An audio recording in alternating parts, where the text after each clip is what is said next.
श्री शिवाय नमस्तुभ्यम। हर हर महादेव। माता बहनों, जैसा कि आप सभी लोग जानते हैं कि 10 मार्च मंगलवार 2026 को शीतला सप्तमी व्रत है और हमारे हिंदू धर्म में इसका बहुत ही बड़ा और विशेष महत्व होता है।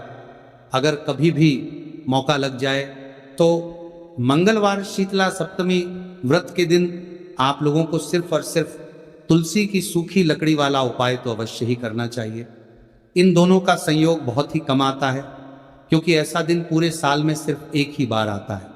और माता बहनों, आप सभी लोग जानते हो कि मंगलवार शीतला सप्तमी व्रत का अगर सबसे बड़ा कोई उपाय है तो वह तुलसी की सूखी लकड़ी वाला उपाय है। तो माता बहनों, इस चैत्र मंगलवार शीतला सप्तमी व्रत के दिन आप लोगों के इस तुलसी की सूखी लकड़ी वाला उपाय को जरूर करना है। बहुत सारे लोग होंगे जिन लोगों ने इस उपाय को ना किया हो, मतलब पूरा साल निकल गया, उन्होंने किसी भी दिन इस तुलसी की सूखी लकड़ी वाला उपाय को ना किया हो। पर दोस्तों, आपके पास एक आखिरी मौका बचा हुआ है जो कि मंगलवार शीतला सप्तमी व्रत के दिन है। इस दिन आप लोगों को इस वाले उपाय को जरूर कर लेना है। भले ही आपने पूरे महीने भर इस उपाय को ना किया हो, पर अगर आपने इस शीतला सप्तमी के दिन अगर इस वाले उपाय को कर लिया तो आपको इस उपाय को करने का वह फल मिलेगा जिसकी आपने कभी कल्पना भी नहीं करी होगी। इसीलिए आप लोग इस वाले उपाय को एक बार जरूर कर लेना है। जी हाँ, ताकि आप लोगों के हाथ से ये मौका ना जा सके और आपको इस उपाय को करने का फल मिलेगा। तो आज हम आपको बहुत अच्छे से समझाने वाले हैं। इस वीडियो को देखने के बाद उपाय को समझने के लिए आपको कोई और वीडियो को देखने की जरूरत नहीं पड़ेगी। तो चलिए दोस्तों, उपाय को शुरू करते हैं। देखिए, ये इस शीतला सप्तमी व्रत के दिन ये इतना खास होता है, इतना महत्वपूर्ण होता है। देखा गया है कभी कभी बड़े बड़े पूजा पाठ अनुष्ठान से जो कि मनोकामना पूर्ण नहीं होते, वहां से ही आपकी मनोकामना पूर्ण हो जाती है। और बहुत सारे लोगों ने इस उपाय को किया भी है, पर उनको इस उपाय को करने का फल भी जरूर मिला है। तो आप इस उपाय को पहले अच्छे से समझ लेना, सुन लेना, उसके बाद करना। आपको इस उपाय का फल जरूर मिलेगा। और इस उपाय को कर लेने से आपके घर में चाहे किसी भी प्रकार की दुख और समस्या क्यों ना चल रही हो, आपको उसका कारण भी नहीं पता है कि भाई ये समस्या किस कारण से चल रही है। उसका कुछ भी कारण हो सकता है, जैसे पितृदोष हो सकता है या किसी भी तरह का मंगल दोष भी हो सकता है। तो इस दिन आप लोगों को ये वाला उपाय कर लेना है। ये कैसा उपाय है? जिस उपाय को अगर किसी विशेष दिन पर किया जाए तो भाई उस विशेष दिन का जो है वो तो हमें मिलता ही मिलता है, पर हमने उस दिन पर इस उपाय को किया है तो हमें उससे भी बड़ा फल मिलता है। और फल बहुत जल्दी मिलता है क्योंकि आप इस उपाय को बहुत ही बड़े और विशेष दिन पर कर रहे हैं। तो चलिए अब उपाय के बारे में बात करते हैं। लेकिन उससे पहले आप लोगों को यह जानना आवश्यक है कि आखिर ये उपाय किस समय करना है, किसको करना है और कैसे करना है। तो चलिए हम आगे आपको वीडियो में एक एक कर बता देते हैं। ये है, लेकिन उससे पहले अगर आप लोग हमारे चैनल पर पहली बार आए हैं या फिर मेरी आवाज़ आज पहली बार सुन रहे हैं तो हमारे चैनल को सब्सक्राइब ज़रूर कर लेना और इस वीडियो को लाइक करके कमेंट बॉक्स में श्री शिवाय नमस्तुभय ओम नमः शिवाय जरूर टाइप कर देना। तो दोस्तों, इस तुलसी की सूखी लकड़ी वाला उपाय को हमें मंगलवार शीतला सप्तमी व्रत के दिन कैसे करना है, किसको करना है, किस समय करना है और कहाँ पर करना है, ये सारे सवालों के जवाब आपको इस वीडियो में मिल जाएंगे। और जो ये वीडियो देखेगा भाई, उसको तुलसी की सूखी लकड़ी वाला उपाय ज़रूर करना चाहिए क्योंकि इस दिन काला तिल का भी बहुत ही बड़ा और विशेष महत्व होता है। और जब बात आ जाए तुलसी की सूखी लकड़ी वाला उपाय की, तो ये सोने पर सुहागा वाली बात हो जाती है और ये एक बहुत ही बड़ा उपाय होता है। अब दोस्तों, इस तुलसी की सूखी लकड़ी उपाय को आखिर करना किसको है, सबसे पहले हम लोग वो बात जान लेते हैं। तो देखो, घर की जो बड़ी माताएं बहनें होती हैं, उन माताओं बहनों में से कोई भी एक बड़ी माता बहन इस वाले उपाय को कर सकती है। है। और दोस्तों, अगर आप चाहे तो अपने घर में से सभी सदस्यों को भी इस उपाय को करवा सकते हैं। अगर किसी व्यक्ति की खुद की कोई मनोकामना है, खुद की कोई दुख और परेशानी है जो कि वो अपने लिए ही करना चाहता है, इस वाले उपाय को तो वह खुद अपने लिए भी कर सकता है। बाकी अगर कोई घर में से ऐसा है जो कि अपने पूरे घर परिवार की सुख और शांति के लिए ये वाला उपाय करना चाहता है, तो भाई वो भी कर सकता है। हो सकता है उसमें भी कोई दिक्कत वाली बात नहीं है। कहने का मतलब ये है कि इस उपाय को हर एक सदस्य भी कर सकता है और पूरे घर परिवार के सदस्य के लिए घर की बड़ी माताओं बहनों में से कोई एक माता बहन भी कर सकती है। माताएं बहनें अगर घर में उपस्थित ना हो या वह ये वाला उपाय ना कर पा रही हो, तो फिर घर का कोई बड़ा सदस्य भी इस तुलसी की सूखी लकड़ी वाला उपाय को कर सकता है, चाहे फिर वह पुरुष ही क्यों ना हो।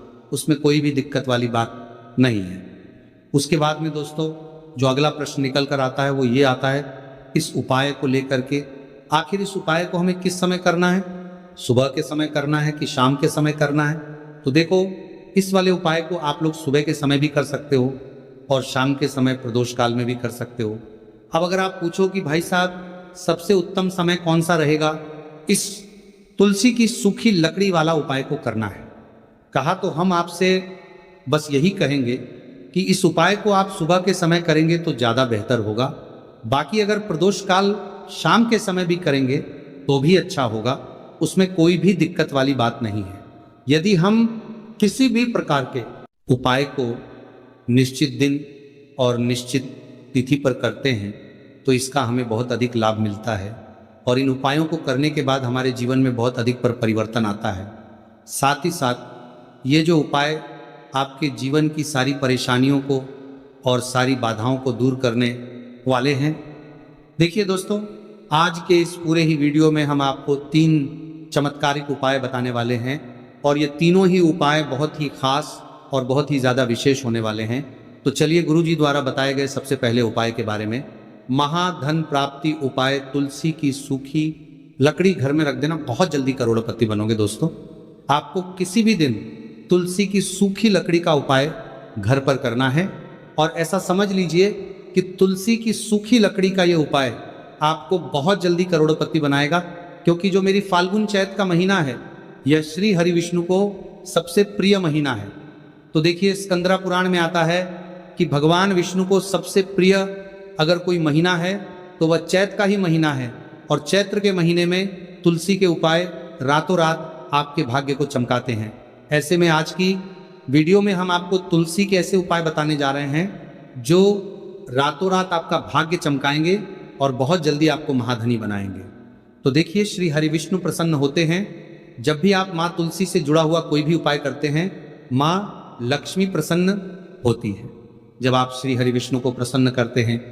अब आज की वीडियो में जो उपाय हम आपको बताने जा रहे हैं, इस उपाय को करने से श्री हरि विष्णु तुरंत प्रसन्न होते हैं और सीधे सीधे आप माँ लक्ष्मी को प्रसन्न कर लेते हैं।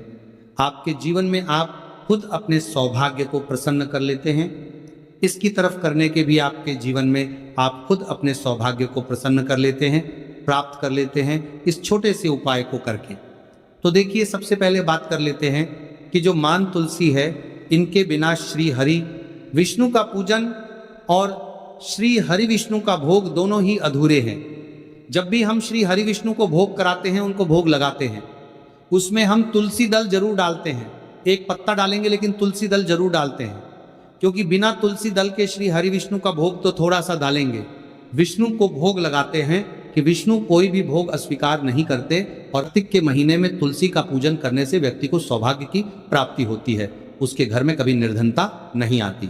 आप देखिए, सबसे पहले तो आपको कार्तिक के महीने में एक हरा भरा तुलसी का पौधा अपने घर में जरूर लगाना चाहिए। अगर पहले से आपके घर में तुलसी का हरा भरा पौधा है तो बहुत उत्तम है। अगर नहीं है तो चैत्र के महीने में तुलसी जी का पौधा आप जरूर लेकर आए, क्योंकि सबसे श्रेष्ठ महीना है तुलसी के पौधे को अपने घर लाकर लगाने के लिए। दूसरी चीज कि देखिए, चैत्र के महीने में या उससे पहले आपके घर में तुलसी जी का पौधा सूख गया है और अगर तुलसी का पौधा आपके घर में सूखा हुआ है तो उससे कौन सा उपाय है जो आप करके रातों रात अपने भाग्य को चमका सकते हैं। तो देखिए,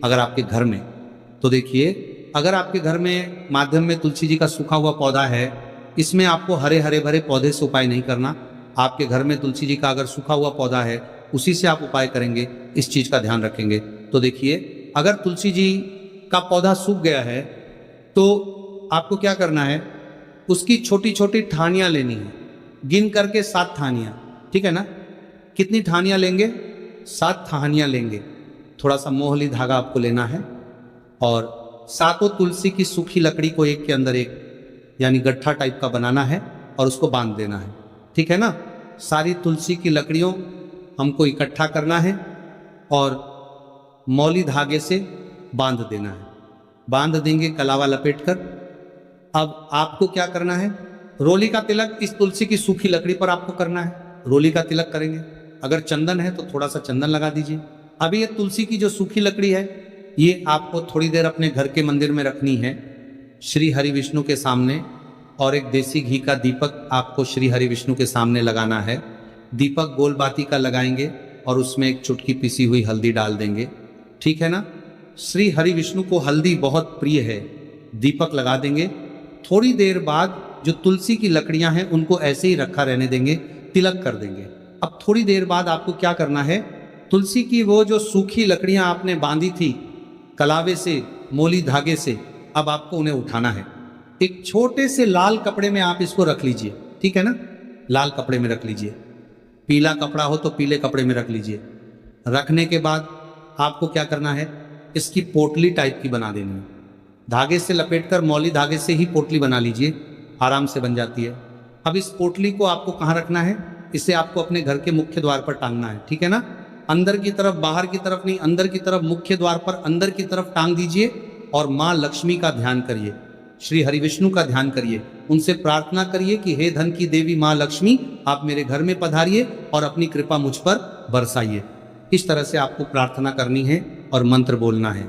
ओम नमो भगवते वासुदेवाय नमः 11 बार यह मंत्र बोलना है। एक दीपक आपको जिस दिन भी उपाय कर रहे हैं अपने घर के मुख्य द्वार पर प्रज्वलित करना है। चौमुखी दीपक यानी 4 बाती का दीपक लगाएंगे और थोड़ी सी हल्दी उस दीपक में भी डाल देंगे। मुख्य द्वार पर दीपक बाहर की तरफ लगाना है, सीधे हाथ पर, ठीक है ना। ये उपाय वैशाख में आप करिए और देखिए कि कैसे आप महाकरोड़पति बनते हैं, कैसे आपके पास पैसा आता है और कैसे आपके पास पैसा रुकता है। तो ये वही उपाय है जो रातों रात आपके भाग्य को चमकाएगा और आपको महाधनी बनाएगा। छोटा सा उपाय आपको महाकरोड़पति बनाएगा। अगर सच्ची श्रद्धा से आपने इस उपाय को कर लिया, साथ ही साथ चैत्र के महीने में अगर कोई जूते का दान कर देता है, जूते चप्पलों का कोई दान कर दे इस माह में, तो समझ लीजिए उसे हर वह वस्तु मिलती है जिसकी वह कल्पना करता है, जिसकी वह चाहता है।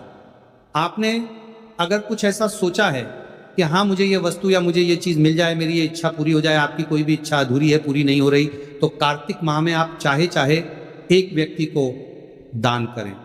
जूते या चप्पल का दान जरूर करेंगे, विष की कोरी हो करेंगे, चाहे पद्मा में आपकी कोई भी इच्छा पूरी हो जाए, करिए। जल का दान इस माह में के लिए जल के दान करिए, जल का दान करिए और फिर देखिए कि आपका भाग्य कैसे आपका साथ देता है और कैसे आप अपने जीवन में आगे बढ़ते चले जाते हैं। तो बहुत अच्छे से उपाय आपको बताया है। अब हम बात करते हैं दूसरे विशेष उपाय की कि देखिए ये उपाय भी आपको तुलसी जी के पौधे के वहां पर करना है। आपके भाग्य का उदय करने के लिए आपके घर में धनसम परेशानी है, कर्ज की समस्या अगर दिन पर दिन बढ़ती जा रही है, दूध जाइए करारा आपको, दूध जाइए करारा आपको, जाइए करारा करना ही नहीं रही, खत्म नहीं हो रही है, बहुत ज़्यादा परेशानियां हैं, तो आपको यह उपाय करना चाहिए। देखो करना क्या है, बहुत ध्यान से समझना। आपको मात्र तांबे के पात्र के अंदर जल लेना है, उस जल के अंदर एक चुटकी आपको हल्दी मिला देनी है, ठीक है, और साथ में लेना है एक कमल गट्टा या केवल उपाय पित्ता त्रिपक्ष सोमवार वार चैत्र नवरात्रि के दिन कर। अगर आपको ऐसा लगता है कि आपके जीवन में अष्टलक्ष्मी का वास नहीं है, भाग्य का साथ आपको नहीं मिल पा रहा है, तो आप ये उपाय शनिवार के दिन कर सकते हैं, होली के दिन भी कर सकते हैं, ठीक है, दोनों दिन आप ये उपाय कर सकते हैं। देखो करना क्या है, इस टाइम के पात्र के अंदर हल्दी डाली और एक कमल गट्टा डाला। अब आपको तुलसी जी के वहां पर जाना है। देखिए जब आप हल्दी डालोगे जल के पात्र के अंदर, तब आपको ओम नमो भगवते वासुदेवाय का 11 बार जाप करना है, फिर हल्दी डालना है। जब आप कमल गट्टा जाप करता है, जब आप कमल गट्टा जाप करता है, ओम नमो भगवते वासुदेवाय का 11 बार जाप करना है, फिर करना है। जब आपको हल्दी डाल दिया गया डालोगे, तब आपको ओम श्री नमः या ओम महालक्ष्मी नमः इस मंत्र का जाप करते हुए एक कमल गट्टा डालना है। 11 बार जाप करना है, ठीक है। कमल गट्टा और हल्दी दोनों होना चाहिए। कमल गट्टा महालक्ष्मी का प्रतीक माना जाता है और हल्दी जो है वो भगवान विष्णु के निमित्त आप हल्दी डालेंगे, ठीक है। इस जल को आपको तुलसी जी की जड़ में अर्पित करना है। ओम नमो भगवते वासुदेवाय का जाप करते हुए बस इतना सा उपाय करना। धन संबंधित को कोई भी परेशानियां हैं वह सब दूर हो, ऐसी आपको प्रार्थना करनी है। करचा करचा ओम नमो भगवते वासुदेवाय, करचा करचा ओम नमो भगवते वासुदेवाय, बसीदेवाय करचा करचा का जाप करते हुए या पर्चा ओम नमो भगवते वासुदेवाय का जाप करते हुए, जैसे जुड़ी कोई परेशानी हो तो ऐसी प्रार्थना करनी है कि ये दूर हो जाए। ऐसी कामना करते हुए ये दूसरा प्यारा सा उपाय आपको करना है। तो देखो ये हो गया दूसरा उपाय, जो कि आप सुबह से लेकर के शाम तक कर सकते हैं। सोमवार यादव आज शनिवार के दिन सिर्फ एक पारी करना है। अब जो कमल गट्टे को आपको वहीं पर तुलसी जी के वहां पर रखे रहने देना है, आपको उठाना नहीं है। वो कमल गट्टा चाहे तो आप तुलसी जी के वहीं पर गांठ दें, ठीक है, तो भी चलेगा। तो इस प्रकार से आपको ये सुंदर सा उपाय करना है। अब हम बात करते हैं तीसरे उपाय की। ध्यान ना रखना, ये जो दूसरा उपाय है ये आपको आपके घर में ही करना है, बाहर कहीं पर भी मत करके आना, ठीक है। घर में अगर तुलसी जी हो तो ही आप ये उपाय कर सकते हैं। अब आपको क्या करना है, भगवान शिव के मंदिर में जाएंगे, जो एक बेलपत्र है वह माता अशोक सुंदर वाले स्थान पर आपको अर्पित करना है। डंडे का हिस्सा जलाधारी की तरफ हो चाहिए, उस प्रकार से आपको ये बेलपत्र अर्पित करना है। जब बेलपत्र अर्पित करोगे तब आपको कुंदकेश्वर महादेव का नाम लेना है, माता अशोक सुंदरी वाले स्थान पर, ठीक है। आप जो चावल के दाने हैं, जो अक्षत लेकर के आए हैं, वह भगवान शिव के शिवलिंग पर आपको अर्पित करना है। जब आप अर्पित करोगे तब आपको बृहस्पति शवर महादेव का नाम लेना है। बृहस्पति शवर महादेव ही एक ऐसे महादेव है जो आपके गुरु ग्रह को मजबूत करता है। तो आपको इस प्रकार से अर्पित करना है और अंत में एक लौटा जल धीरे धीरे पतले दराज से बृहस्पति शवर महादेव का स्मरण करते हुए या श्री शिवाय नमस्तुभय का जाप करते हुए आप अर्पित करें। यह मात्र केवल और केवल चैत्र शीतला सप्तमी के दिन किया जाता है।